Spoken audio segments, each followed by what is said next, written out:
Voici ce que la plupart des gens comprennent mal à propos de l'attachement évitant. Ils pensent que, lorsqu'un évitant part, c'est fini. Porte close, affaire classée. Mais il y a un type de personne qui les hante longtemps après leur départ. Quelqu'un dont ils ne peuvent pas se défaire, qu'ils ne peuvent pas oublier et qu'ils ne peuvent pas remplacer.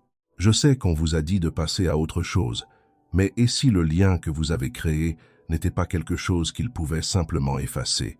Aujourd'hui, nous allons analyser pourquoi les évitants ont tant de mal à se détacher des super-empathes. Qu'est-ce qui rend ce lien différent et qu'est-ce que cela signifie pour vous? Je vais partager avec vous le schéma qui montre s'ils sont sincèrement touchés ou s'ils ne font que répéter leurs vieilles habitudes. Restez avec moi, car ce qui arrive à la moitié de cet audio va changer votre façon de voir votre relation passée. Lorsqu'un évitant rencontre un super-empathe, il se passe quelque chose d'inhabituel dans son système nerveux. Les super-empathes fonctionnent avec une très grande réceptivité émotionnelle. Vous ne vous contentez pas de voir les émotions, vous les ressentez. Vous en êtes le miroir. Vous répondez aux besoins avant même qu'ils ne soient exprimés. Pour un évitant, c'est à la fois terrifiant et magnétique. Les évitants construisent leur identité sur le fait de n'avoir besoin de personne. Leur blessure fondamentale remonte à l'enfance, où la vulnérabilité était synonyme de rejet ou de négligence. Ils ont appris que les émotions sont dangereuses, que la connexion est un piège, que l'indépendance est une question de survie. Mais vous avez fait quelque chose auquel leur système n'était pas préparé. Vous avez vu à travers leurs murs sans qu'ils se sentent exposés. Vous leur avez donné de l'espace sans les abandonner. Vous avez aimé sans exiger qu'ils changent. Cela a créé ce que les chercheurs appellent une expérience émotionnelle correctrice. Pour la première fois, leur système nerveux a goûté à une intimité sécurisante, pas le genre étouffant, mais le genre où ils pouvaient être eux-mêmes et être tout de même acceptés. Lorsqu'un évitant fait l'expérience d'une disponibilité émotionnelle constante et non menaçante, son cerveau commence à former de nouvelles voies neuronales. Les schémas qui crient au danger face à l'intimité commencent à s'apaiser. Mais leur esprit conscient n'a pas encore assimilé ce que leur système nerveux a vécu. Alors ils partent, ils prennent leur distance. Ils se convainquent que tout va bien, mais leur corps se souvient. On peut décider logiquement que quelqu'un ne nous convient pas, mais le corps continuera de réagir à sa présence, à sa voix, parce qu'il se souvient de ce sentiment de sécurité. Comment savoir si c'est réel ou si vous vous faites des illusions? Laissez-moi vous guider à travers les schémas qui séparent un impact sincère d'un simple recyclage émotionnel de l'évitant. Schéma numéro 1. Le piège de la comparaison. Quand un évitant s'est véritablement connecté à un super-empathe, tous les autres lui semblent fades en comparaison. Son système nerveux s'en souvient. Ils fréquenteront d'autres personnes. Ils pourront entamer de nouvelles relations, mais rien ne cliquera de la même manière. Ils vous recontacteront en évoquant des souvenirs au hasard.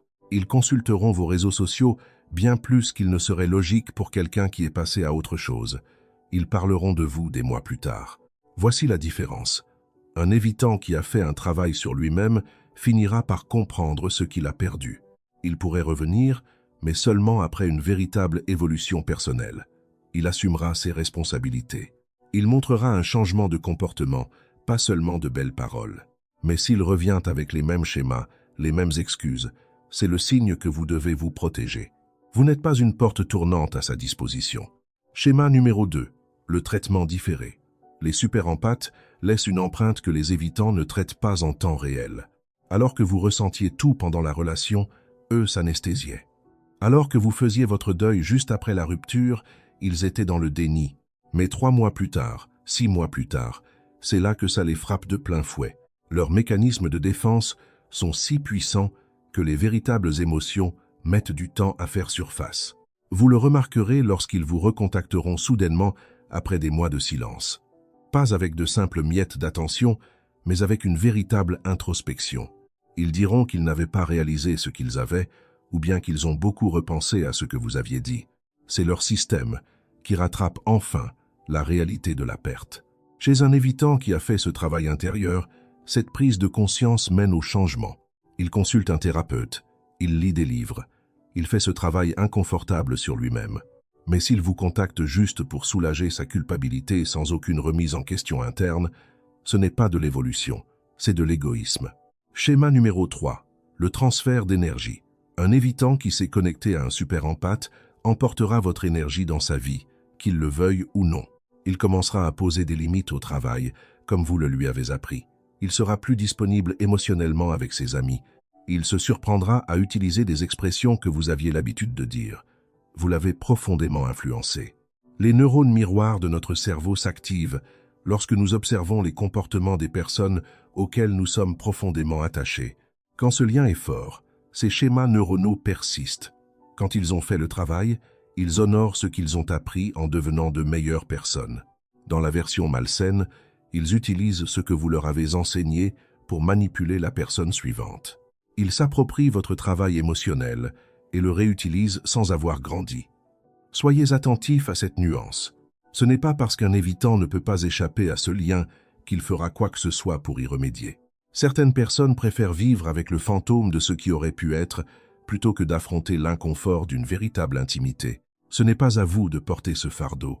Vous pouvez être la connexion la plus profonde de quelqu'un et ne pas être son choix pour autant. Ce n'est pas un reflet de votre valeur. C'est un reflet de ses propres limites. Si vous écoutez ceci en espérant une formule magique pour le faire revenir, je vais vous décevoir. Mais si vous êtes ici pour comprendre ce qui s'est passé et reprendre votre pouvoir personnel, la suite va tout changer. Le lien que vous avez créé était réel. Mais voici ce qui compte le plus. Vous, votre évolution, votre cheminement. La raison pour laquelle les évitants n'arrivent pas à oublier un super empathe n'est pas parce que les super empathes sont parfaits. C'est parce que vous avez aimé avec authenticité. Vous vous êtes investi pleinement. Vous avez donné à quelqu'un un aperçu de ce qu'est une véritable connexion. C'est votre super pouvoir. Mais voici là où les super empathes tombent dans un piège. Vous vous concentrez sur les autres et vous oubliez de protéger votre propre énergie. Vous restez dans des situations plus longtemps que vous ne le devriez parce que vous voyez le potentiel au lieu de la réalité. Vous donnez chance sur chance parce que votre empathie prend le pas sur vos propres limites. Qu'est-ce qui changerait si vous vous accordiez la même qualité d'amour que celle que vous leur avez donnée? La chose la plus puissante que vous puissiez faire en ce moment n'est pas de chercher à obtenir le mot de la fin.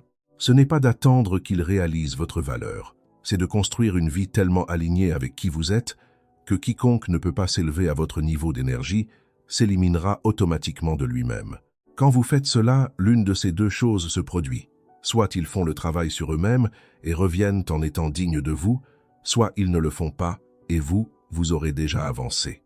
Si cela fait écho en vous, appuyez sur le bouton « J'aime » pour que je sache que je suis sur la bonne voie avec ce type de contenu.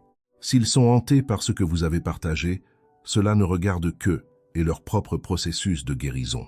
Votre travail n'est pas de les convaincre de votre valeur. Votre valeur n'est pas sujette à débat. Votre travail est de prendre tout ce que vous avez appris et de le transformer en sagesse, de fixer des standards si élevés que l'évitement ne soit même plus une option, de choisir des personnes qui vous choisissent en retour, de manière constante, sans que vous n'ayez à vous faire tout petit, à attendre ou à prouver quoi que ce soit. Qu'est-ce que cette expérience vous a appris sur vous-même et que vous aviez besoin d'apprendre?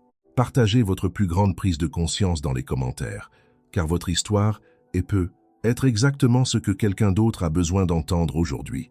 Si vous avez trouvé de la valeur dans ce contenu, n'oubliez pas d'aimer et de vous abonner.